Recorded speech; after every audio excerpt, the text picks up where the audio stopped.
Relationship problem যেটা হয় না, সেটা সাধারণত একজনের সঙ্গে আরেকজনের দুজন ইনভলভ থাকেন বা তিনজন বা চারজন, মানে দুইয়ের বেশি ইনভলভ থাকে।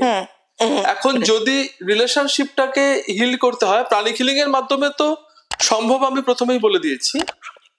যদি হিলিংটা করতে হয় তাহলে পরে প্রথম আমায় দেখতে হবে যে সম্পর্কটা যে তিক্ত জায়গায় গেছে, যে দুজন তার মধ্যে ইনভলভ, দুজনেই চাইছেন কিনা সম্পর্কটাকে ভালো করে তুলতে।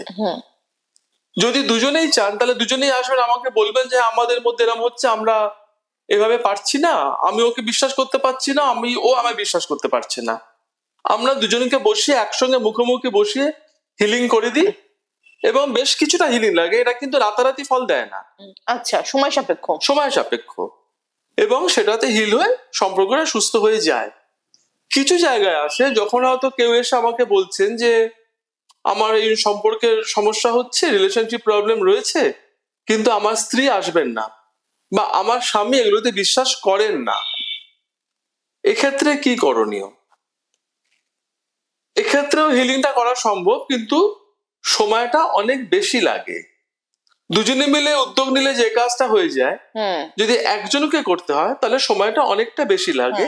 তার জন্য কিছু অ্যাডিশনাল প্রক্রিয়া আছে, মানে দুজনেই চাইলে আমি যে পদ্ধতিতে কাজ করব, যদি একজন আসেন তাহলে তার সঙ্গে আরো কিছু অ্যাডিশনাল প্রক্রিয়া আছে।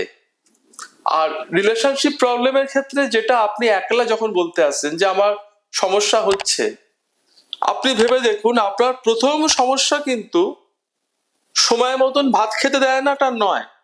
আপনার প্রথম সমস্যা হচ্ছে স্ট্রেস, অ্যাংজাইটি। প্রতি মুহূর্তে একটা চিন্তা যে এই বুঝে অশান্তি শুরু হলো, এইগুলো থেকে বার করে দেওয়া সম্ভব।